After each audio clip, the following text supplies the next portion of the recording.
capitolul 11 și începem citirea începând cu versetul 7. Matei, capitolul 11, versetul 7.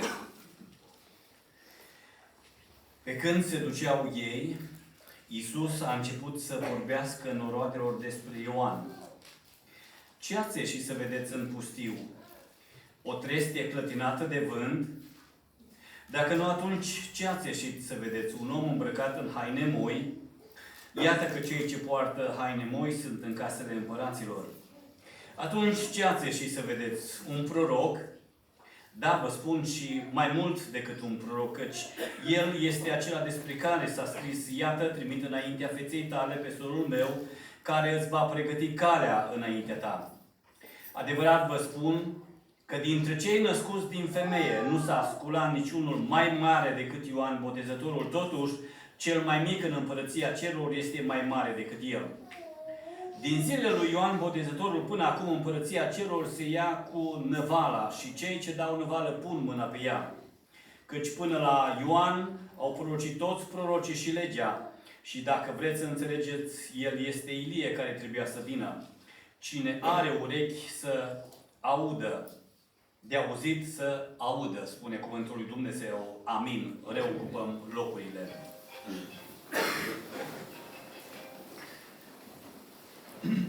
Frați și surori,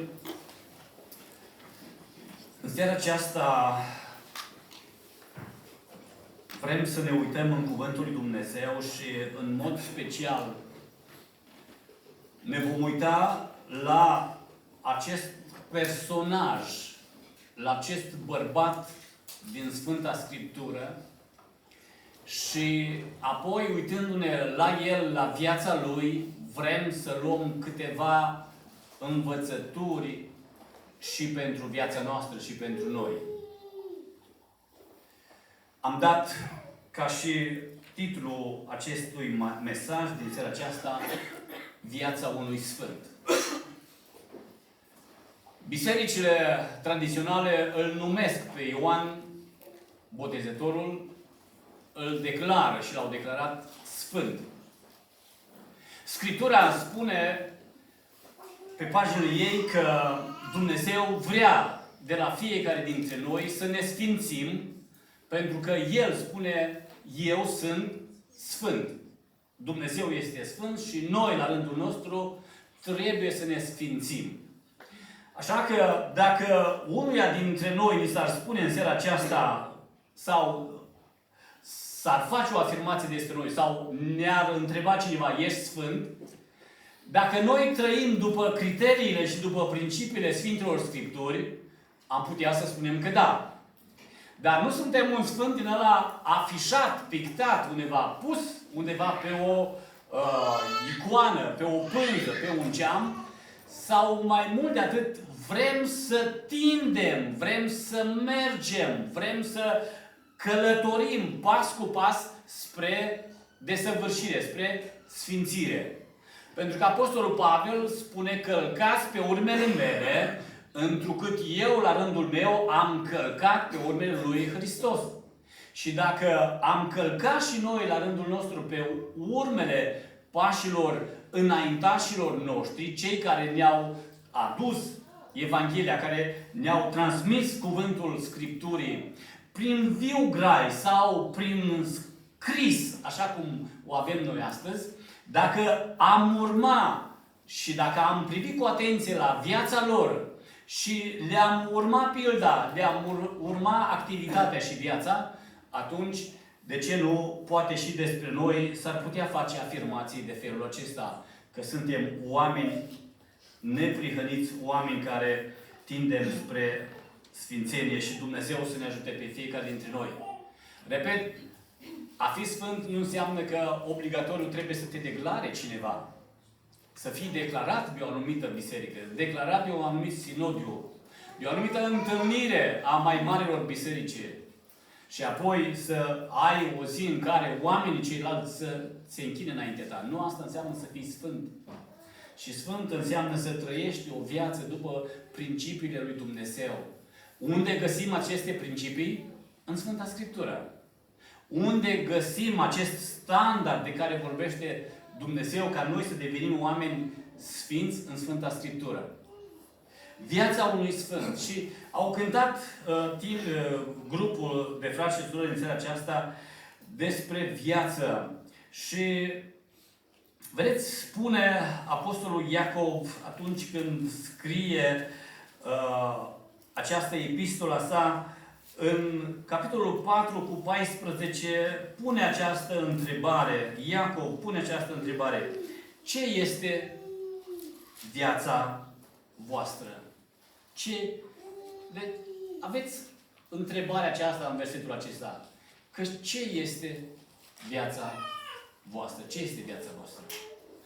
Despre viață au scris poeții și compozitorii le-au pus pe note. S-au cântat. Ce-i viața ta? E o peniță, scrie Nicolae Moldoveanu, cu care scrii mereu pe un drum. Și atunci când ajungi să treci de partea cealaltă, când vrei să ștergi ca de pe o tăbliță tot ceea ce ai scris, nu se mai poate șterge, spune el, nici de cum. Dar ce-i viața ta? E un toc cu care scrii. Și uitându-ne în Sfânta Scriptură, Iacov face afirmația aceasta despre viața mea, despre viața noastră, despre viața lui Ioan Botezătorul, că e ca un abur. E ca un abur. Acum este puțintel și apoi pierde. Că ce e aburul? E ceva care e rezistent, de durată? Nici de cum. Psalmistul Moise, când scrie în Psalmul 90, el face afirmații despre viață că e ca un fir de iarbă. Dimineața înflorește, înfrunzește, o vezi frumoasă, la culoare verde, vine coasa peste ea, este tăiată și seara este uscată. Ce este viața? E ca o strajă, mai spune el, ca o strajă din noapte. E ca o strajă de 3 ore. După straja evreiască a trecut, ai scăpat de timpul acela de planton, de strajă, îți reiei înapoi activitatea și timpul acela a trecut. Ceva trecător, adică nimic de durată. Și totuși, în timpul vieții noastre, noi suntem chemați ca să facem anumite lucruri care să îi aducem slavă și cinstea lui Dumnezeu. Prin viața acestui om, asta vedem că el asta a făcut. Atunci când se vorbește despre Ioan Botezătorul, Scriptura ne amintește despre el și ni se spune că a avut o naștere, să o numim în felul acesta, supranaturală. Pentru că în Evanghelia după Luca, în capitolul 1, versetul 7, Scriptura ne vorbește acolo și ne spune că Gavril, îngerul, este trimis la Zaharia să-i spună, să îl înștiințeze despre nașterea lui Ioan Botezătorul, despre nașterea unui copil, și acolo găsim în pasajul acesta scris că Elisabeta era stearpă, nu putea să nască. Era trecută și perioada aceasta de plăcere din viața acestor oameni, erau înaintați în vârstă și nu mai puteau să aducă copii pe lume. Nașterea lui a fost o naștere prevestită de Îngerul lui Dumnezeu și aș putea să o numesc o naștere supranaturală. Viața lui a fost o viață trăită cu scop. Viața lui a fost trăită cu scop. E tot în Evanghelia după Luca, în capitolul 1, versetul 15 la 17, citim ceea ce Cuvântul Dumnezeu ne spune aici despre Ioan Botezătorul. Deci, Luca, capitolul 1, versetul 15, spune despre el, îngerul, căci va fi mare înaintea Domnului. Nu va bea nici vin, nici băutură amețitoare, se va umple de Duhul Sfânt încă din pântecele mamei sale. Și spune mai departe, el va întoarce pe mulți din fiii lui Israel la Domnul Dumnezeul lor, va merge înaintea lui Dumnezeu în Duhul și în puterea lui Ilie, ca să întoarcă inimile părinților la copii și pe cei neascultători la umblarea în înțelepciunea celor neprihăniți, ca să gătească Domnului un rod bine pregătit pentru el. Viața acestui om a fost o viață trăită cu scop. Dacă a avut o naștere anunțată, o naștere supranaturală, o naștere prevestită de înger și la trimiterea lui Dumnezeu, viața lui a fost o viață care a fost trăită cu scop. Pentru că încă de la nașterea lui, cei care erau acolo, în curte, când i s-a dat numele, au pus o întrebare. În Luca 1 cu 66, ultima parte a versetului, spune: oare ce va fi pruncul acesta? Oare ce va fi pruncul acesta? Ce se va întâmpla cu pruncul acesta? Ce va fi el în viața aceasta? Se va naște, s-a născut, va fi un prunc, va fi un copil, va fi un bărbat care va trăi cu un scop? Va fi viața lui trăită cu un scop? Și atunci când la noi în familie se naște câte un copil, fie băiat, fie fată, noi, ca și părinți, apoi ca și bunici, ne punem anumite întrebări, ne punem anumite dorințe, năzuințe cu acei copii care se nasc. Și vrem ca să fie binecuvântați de Dumnezeu și vrem ca să-i știm că sănătoși, că primesc înțelepciune, că primesc o dezvoltare și o creștere normală. Și apoi, când spunem noi, când vor ajunge mari și când deosebesc binele de rău, să-L aleagă pe Dumnezeu ca Domn și Mântuitor. Și să trăiască o viață pentru împărăția lui Dumnezeu și pentru Dumnezeu. Asta ne dorim. Așa și-au dorit probabil și părinții lui Ioan Botezătorul. El a fost și a trăit o viață cu scop. Scopul lui era acesta: să îl mărturisească pe Domnul Iisus Hristos, să pregătească o cale, să-i întoarcă pe cei care erau rătăciți din poporul Israel înapoi lângă Dumnezeu, cu privirea către Dumnezeu. În viața lui, spune mai departe că a fost un om un predicator care a fost inspirat de Duhul Sfânt al lui Dumnezeu.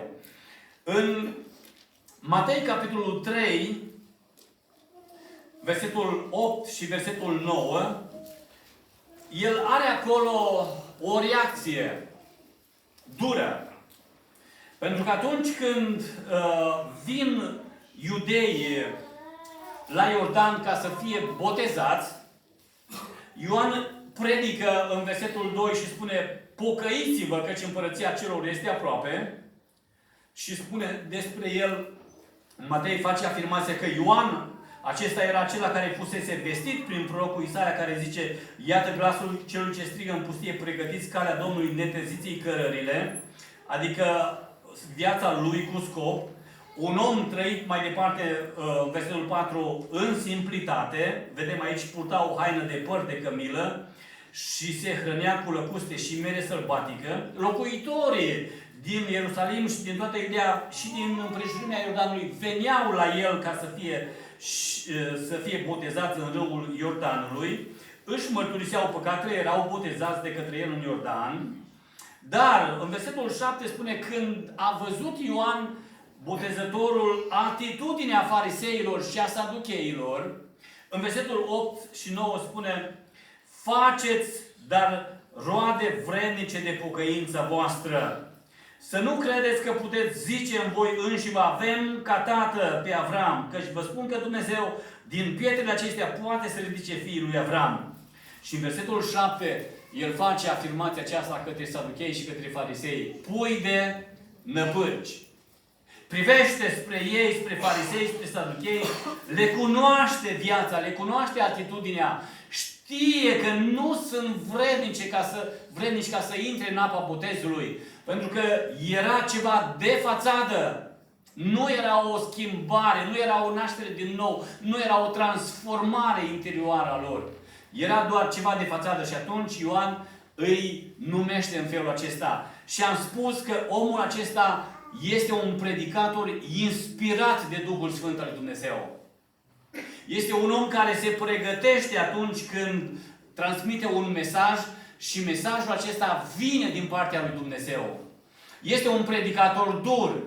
Este unul care, așa cum vedem aici, nu este teamă, nu este frică, nu se ferește ca să spună lucrurilor pe nume. Dacă este păcat, atunci este păcat. Și dacă este de condamnat, este de condamnat. Și Ioan Botezătorul este unul dintre acești predicatori.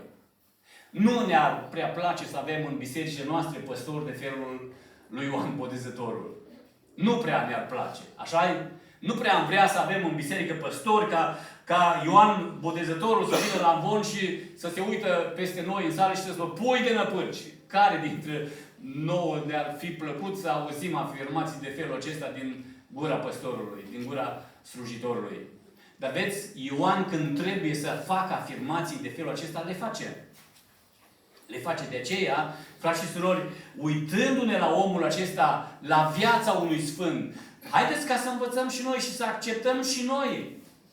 Uitându-ne la el, dacă omul acesta se face afirmația despre el, că omul acesta nu... Domnul Iisus spune, din femeie nu s-a mai născut nici unul mai mare decât Ioan Botezătorul. Și dacă ne uităm la el și vedem cum a trăit Ioan Botezătorul, nu am vrea să trăim și noi la fel ca el?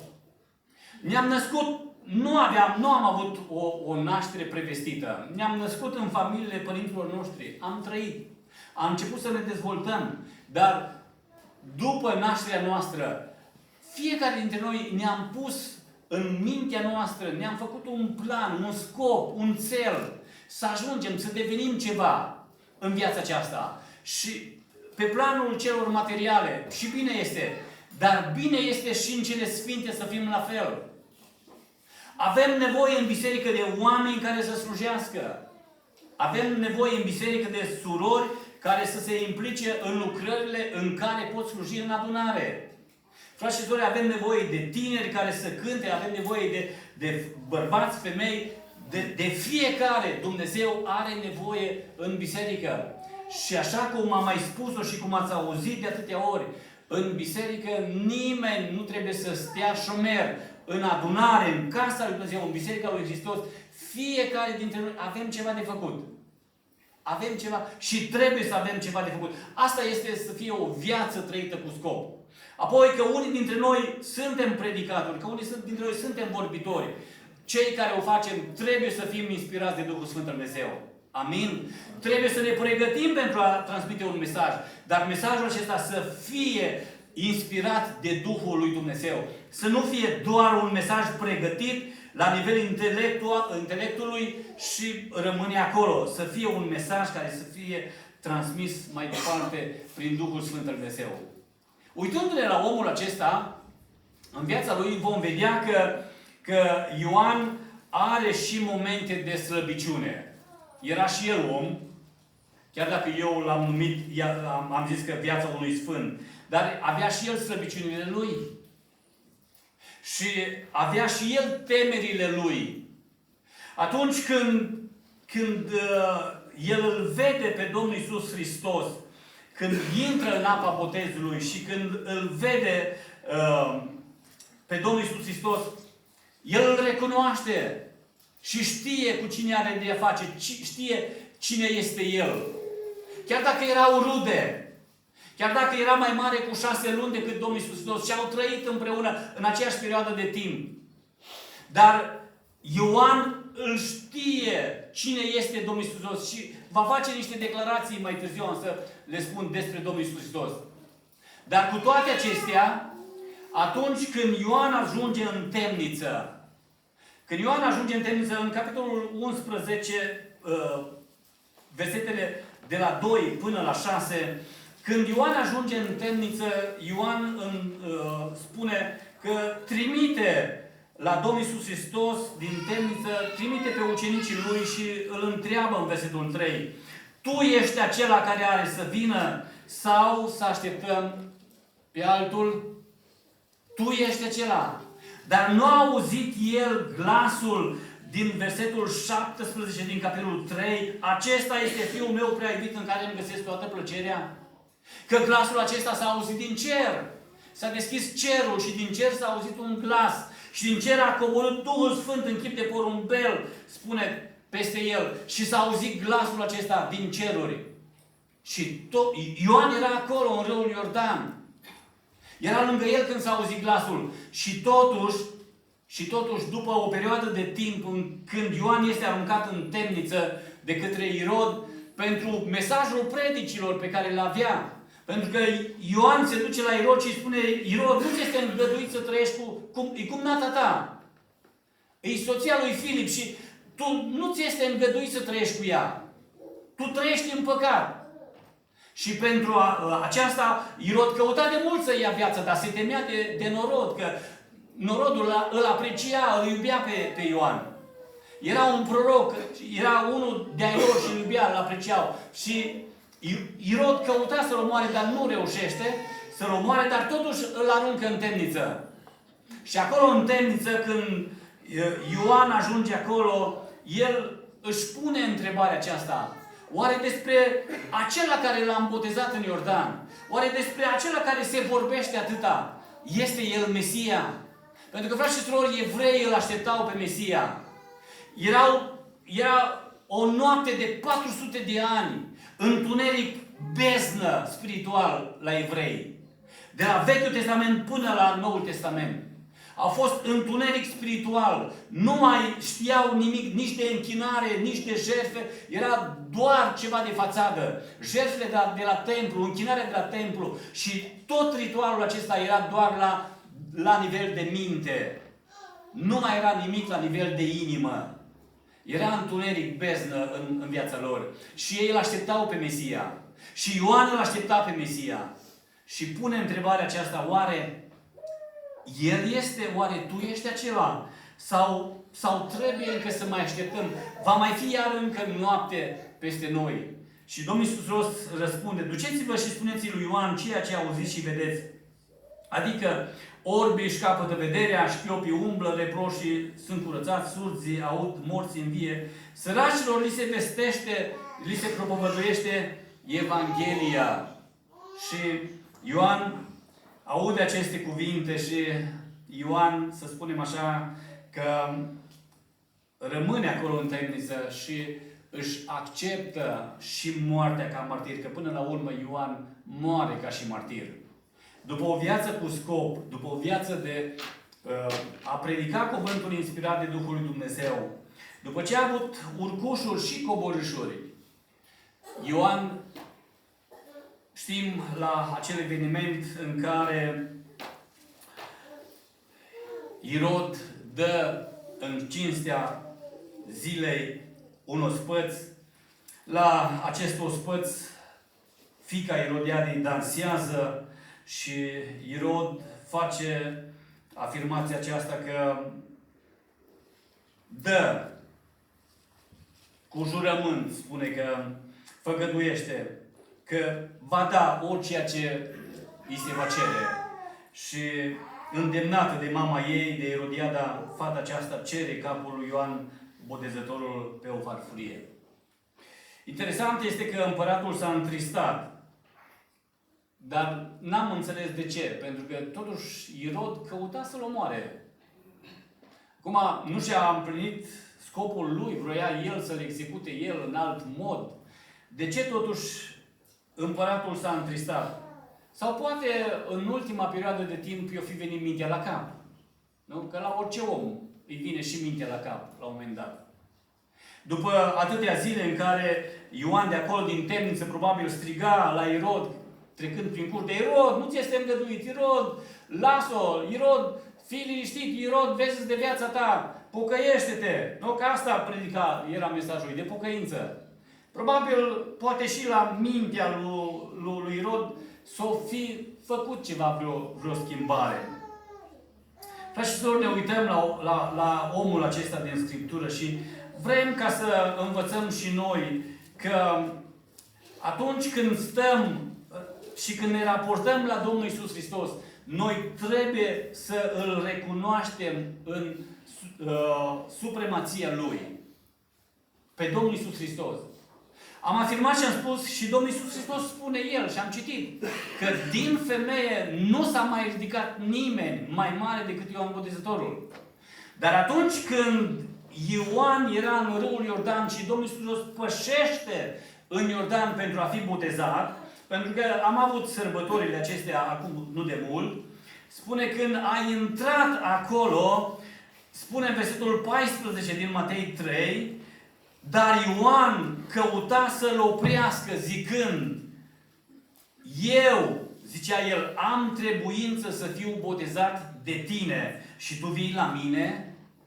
Ioan îl recunoaște, se uită la el și spune, chiar dacă tu afirmi că eu sunt cel mai mare născut dintre femei, din femeie, ca și bărbat, dar uite, eu te recunosc pe tine că tu ești mult mai superior față de mine. De ce? Pentru că el spune, Ioan face afirmația aceasta, eu nu sunt vrednic să mă aplec, să-i dezleg încălțămintea, să-i dezleg șireturile de la sandale. Nu sunt vrednic. Nu sunt vrednic. Eu mă uit la el și îl văd pe el, că el este net superior față de mine. De aceea, de multe ori noi avem așa anumite păreri despre noi că suntem cineva, că suntem ceva. Noi, fără Dumnezeu, suntem nimic. Și Dumnezeu fără noi este totul. Adică Dumnezeu nu are El trebuință de mine. El e Dumnezeu oricum.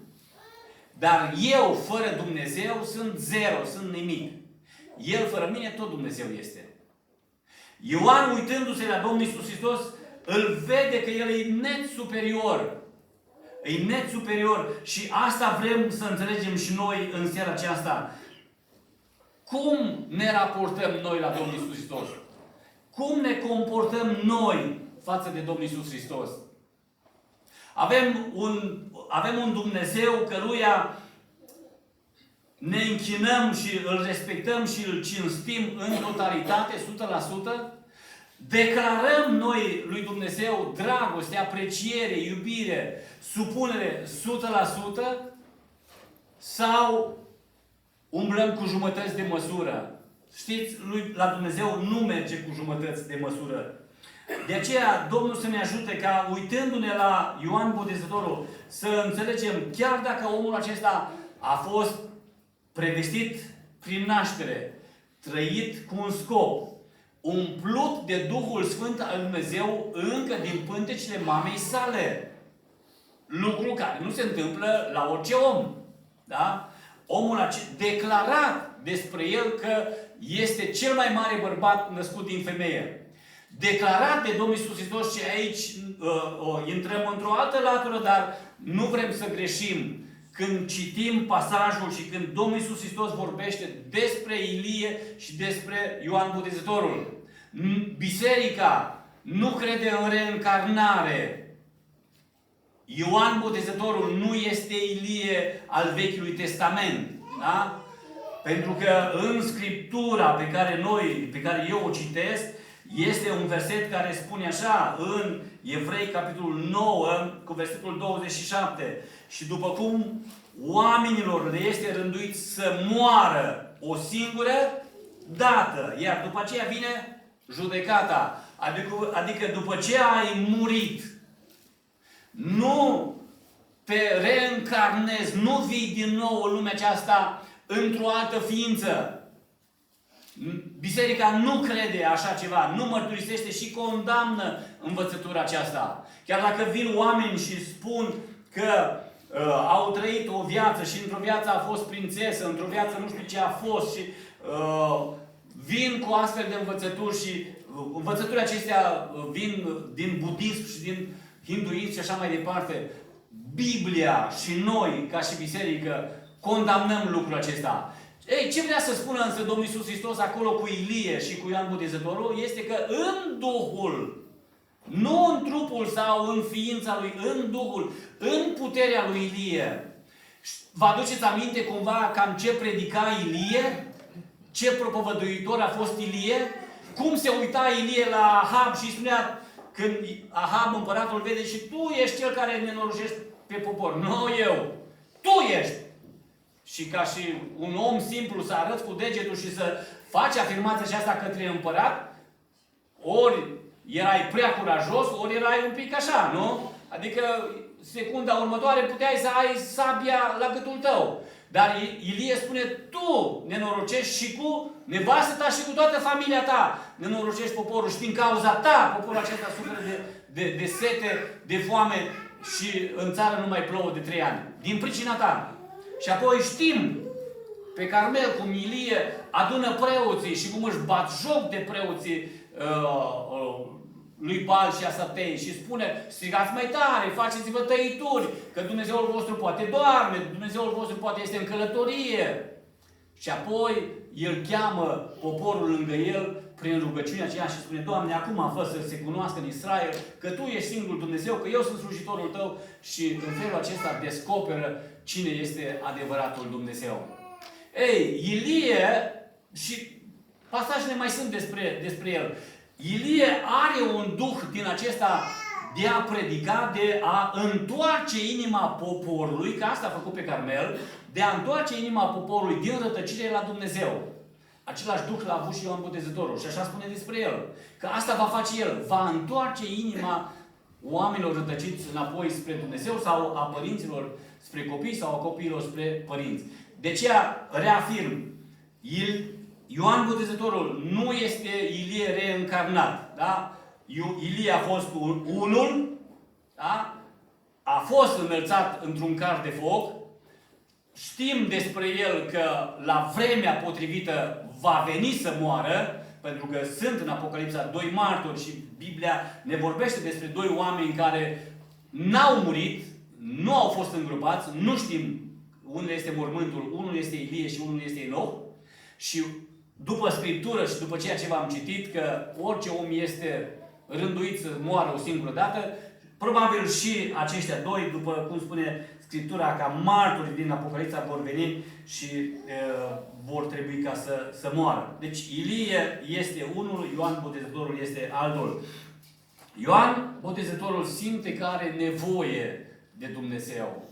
Și în seara aceasta și la început de an aș vrea ca să vă motivez să căutați să aveți nevoie de Dumnezeu.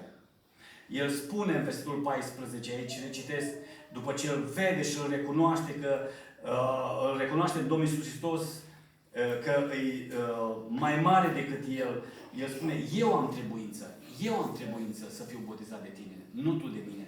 Și în seara aceasta, fraților, vrem ca să vedem că noi avem nevoie de Dumnezeu. Avem nevoie să ne apropiem de Dumnezeu. Avem nevoie de sprijinul Lui, de ajutorul Lui.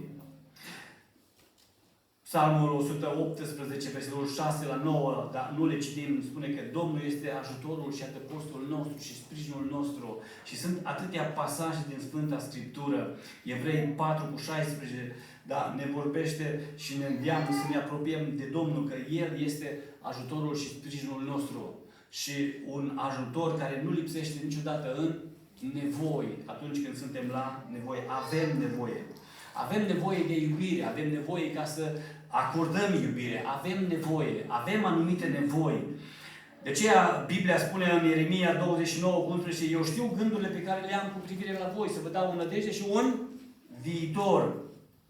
Și apoi mai spune împăratul Solomon în Eclesiastul 3:11, că Dumnezeu a pus în noi, a pus în inima noastră gândul veșniciei, a pus ceva în noi. De ce? Pentru că El știe nevoia noastră. Știe că în mine este un gol și golul acesta trebuie să fie umplut doar cu Dumnezeu. Și caut să mă apropii de sfârșit. În ultimul rând, Ioan Botezătorul, după ce că îl recunoaște în supremația pe Domnul Iisus Hristos, că e mai mare decât El, că El are nevoie de El, mai face încă un lucru, mai acceptă un lucru, mai acceptă planul și voia lui Dumnezeu. El acceptă, pentru că uitați-vă cum spune mai departe, drept răspuns Iisus i-a zis, lasă-mă acum, că așa se cade, să împlin tot ceea ce trebuie împlinit. Atunci Ioan l-a lăsat. Deci asta vrem să facem și noi, frați și surori, să acceptăm și să împlinim planul și voia lui Dumnezeu. Dumnezeu are un plan cu fiecare dintre noi. Și voia Lui, așa cum spune Pavel în Romani 12:2, spune că cuvântul ne spune acolo, Pavel ne spune să facem așa fel încât să deosebim bine voia lui Dumnezeu, da? Să nu vă potriviți chipul veacului acestuia și să vă prefaceți prin înnoirea minții voastre ca să puteți deosebi bine voia lui Dumnezeu, care este bună, plăcută și desăvârșită. Da? Este bine ca să deosebim voia lui Dumnezeu. Nu orice... Da, am spus la punctul 2 că avem nevoi. Dar nu orice nevoi ne umple golul din sufletul nostru, din interiorul nostru. Da? Și voia aceasta lui Dumnezeu, în planul Lui, este bine că voia Lui e bună, e plăcută, e desăvârșită. Și în 1 Tesaloniceni 4:3 spune acolo cuvântul Lui Dumnezeu, Pavel din nou repetă, amintește că voia Lui Dumnezeu este sfințirea voastră. Sfințirea noastră. Asta vrea Dumnezeu de la fiecare dintre noi. Să ne sfințim în fiecare zi.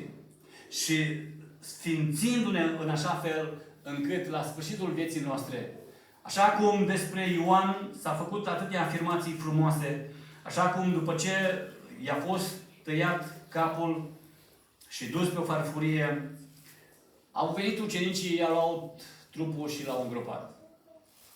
Nu l-au abandonat. Chiar și în moarte nu l-au abandonat.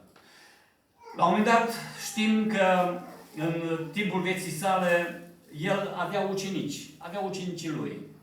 Și la un moment dat ucenicii care erau pe lângă el s-au dus spre Domnul Iisus Hristos. Dar el n-a fost deranjat de lucrul acesta. El a știut că Domnul Iisus Hristos era mai mare. Avea o autoritate mai mare. Și a privit probabil, nu-i deranjat lucrul acesta. Că, nu, orice învățător, să ai ucenici și apoi să te lese și să plece la altul, parcă, nu? Sau în biserică, membri, să lese biserica să plece în altă parte. Ești deranjat. Dar el n-a fost deranjat de lucrul acesta. De ce? Pentru că el a știut cu ce scop a venit, a știut că are de făcut o lucrare. A murit de tânăr. Da? Undeva la 30 și un pic de ani, 31, probabil acolo, că Domnul Iisus Hristos moare la 33 jumate și Ioan atunci moare, în perioada aceea. Pentru că spuneam, era cu 6 luni mai mare decât Domnul Iisus Hristos. Dar viața lui a fost o viață de sfânt. Asta vreau să spun. A fost un om de care Dumnezeu s-a folosit. Dumnezeu astăzi, în 2024, vrea să folosească de mine. Și de fiecare dintre noi. Nu numai de mine, de fiecare dintre noi. De fiecare dintre noi. Acolo unde ești. Ioan era într-un pustiu. Era îmbrăcat simplu. Se hrănea cu miere sălbatică și cu lăcuste. Avea un stil de viață diferit față de al nostru. Noi, astăzi, avem stilul nostru de viață. Confortul nostru. Dar, în confortul nostru și în ceea ce avem noi, haideți ca să acceptăm voia lui Dumnezeu, să acceptăm planul lui Dumnezeu. Cu privire la viața mea, cu privire la viața noastră. Și în felul acesta și în anul acesta să facem lucruri mari. Lucruri mari pentru Dumnezeu. Și Dumnezeu să ne ajute pe fiecare dintre noi la lucrul acesta. Amin. Frați și surori, în această